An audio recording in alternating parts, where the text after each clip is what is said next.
میں نے صرف اسے اتنا کہا کہ میں جب بھی کھوکھر صاحب آپ کو پہلے دن ملا تھا، آپ نے میرے ادارے کے جی ایم کے ساتھ میٹنگ کی تھی، میں نے صرف ایک بات کہی تھی کہ اللہ تعالیٰ نے مجھے زندگی دے، اگر میں اس ادارے میں کام کروں گا تو میں صرف اس ادارے کو کچھ دے کے جاؤں گا، میں آپ سے کچھ دے کے نہیں جاؤں گا، میں آپ کو 1 سال کے بعد بھی جو مجھے آپ دینا چاہتے ہیں، جو بینیفٹ دینا کہہ رہے ہیں، میری صرف وہی بات ہے کہ اس ادارے پر آپ میرے ساتھ کام کرنے کے لیے بتائیں کہ میرے ساتھ وہ کیا کر سکتے ہیں، میں کوئی چیز ایسی چیز آپ سے نہیں لوں گا۔ تو میں نے الحمدللہ جو 8-9 کروڑ پرافٹ تھا وہ اس وقت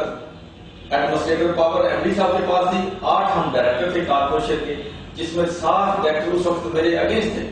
لیکن آج الحمدللہ ان ڈائریکٹروں کی وجہ سے، مہربانی کی وجہ سے ہم اکٹھے ہوئے ہیں اور یہ ادارہ 9-10 کروڑ روپے پرافٹ سے اس وقت پچھلے ماہ 2 کروڑ 6 لاکھ روپے پرافٹ تھا، اور اس طرح سمجھے کہ سال کا 25 کروڑ روپے پرافٹ ہے۔ اور میں الحمدللہ یہ چیلنج کے ساتھ کہتا ہوں، اگر گورنمنٹ مجھے صرف 3 ماہ ایڈمنسٹریٹر پاور کے اختیارات دے دے تو یہ ادارہ 1 ارب روپے سے بھی اوپر یہ ادارہ جو پرافٹ اپنا کمائے گا۔ اور اگر 2 سال مجھے یہ اختیارات مل جائیں، ایڈمنسٹریٹر پاور مل جائے، تو میں الحمدللہ یہ دعوے سے کہہ سکتا ہوں $1 ارب جہاں سے،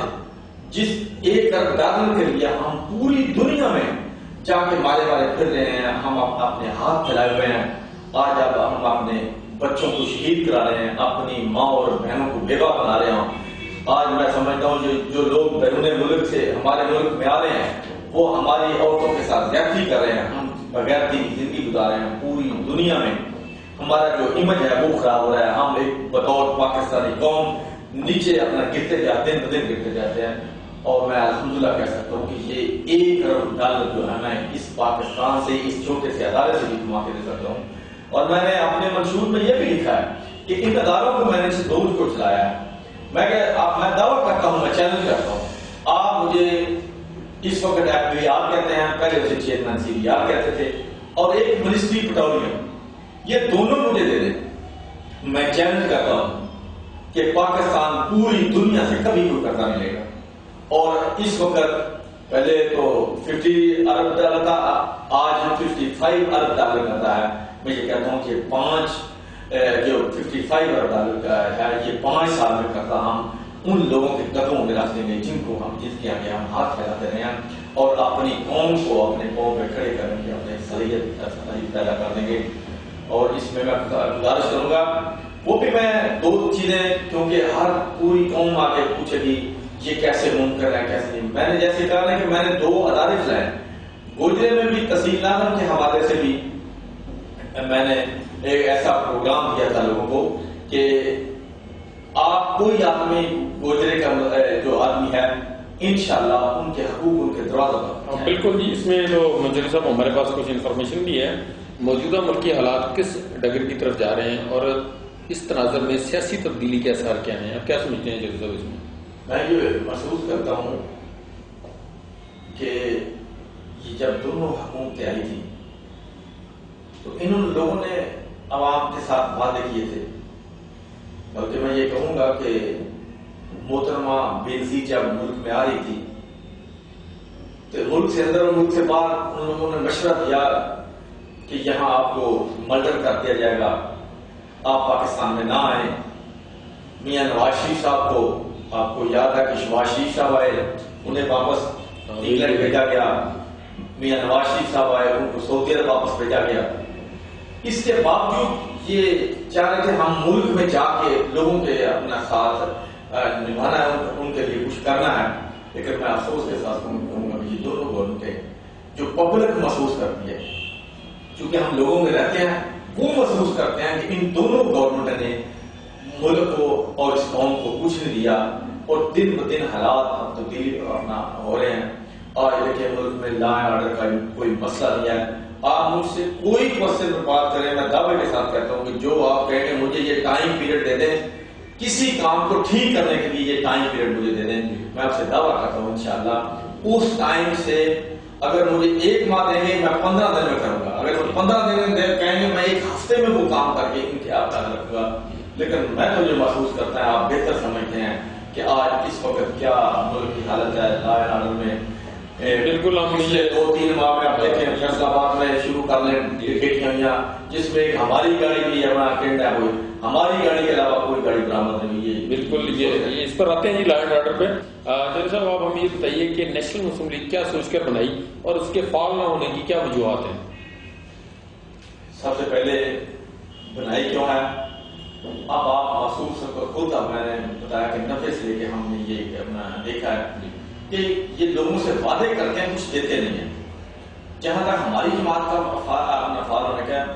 میں نے جب 8-10 مہینے سے یہ جماعت بنائی تو لوگ مجھ سے مذاق کرتے تھے، بلکہ میں یہ بتانا چاہوں گا کہ جب ہم چھوٹی سی ایک میٹنگ کی تو اس میں 10-15 آدمی وہ تھے، 10-15 ہم آدمی تھے جہاں پہلے دن گئے. بعد میں ان لوگوں میں متعلق کچھ صحیح لوگ نہیں تھے، لیکن آج ہم 1000 قانون میٹنگ کرنا چاہیے، میرے لیے کوئی مسئلہ نہیں ہے.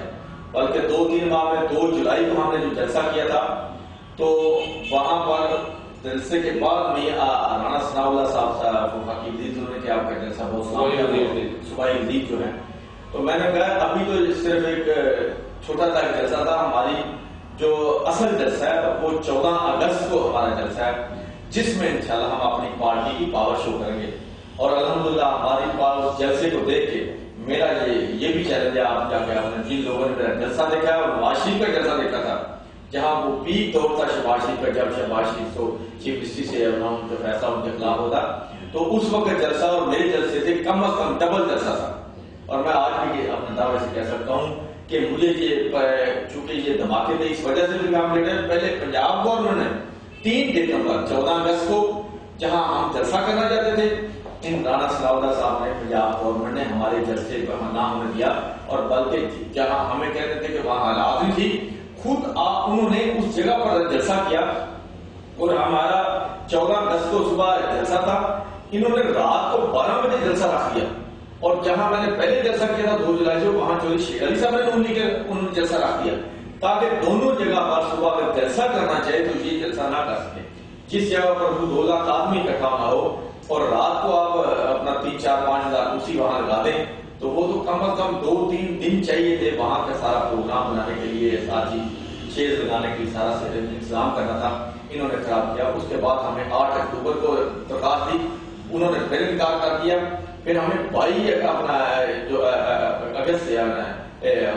22 اکتوبر تھی، اس پہ انہوں نے خود گورنمنٹ نے ہم سے انتظامیہ نے لے کے کہ ہم تو اجازت دیں گے، لیکن بعد میں پولیس رپورٹ بنا کر کہ یہاں ڈوبری گھاٹ میں جو ہے نا امام بارگاہ ہے تو وہاں کس لحاظ سے ہم کو اجازت نہیں دیتے. لیکن پنجاب گورنمنٹ نے خود اس اپنا امام بارگاہ کے لیے خود جلسہ کیا، ہمیں اجازت نہیں. میں سمجھتا ہوں اب میں الحمدللہ میں کہہ سکتا ہوں کہ پوری دنیا میں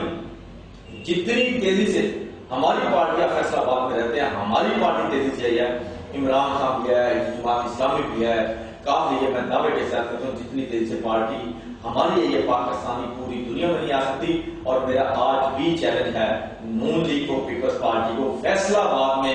اگر مجھ سے یہ بڑا جلسہ کر لیں، میں آپ سے وعدہ کرتا ہوں کہ میں اپنی پارٹی چھوڑ کے ان 2 پارٹیوں میں کوئی بھی بڑا جلسہ، کوئی پارٹی بھی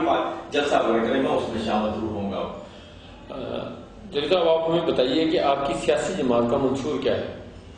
سب سے پہلی جو چیز ہے وہ ہے معاشی حالت. ہم نے اپنی معاشی حالت ٹھیک کر کے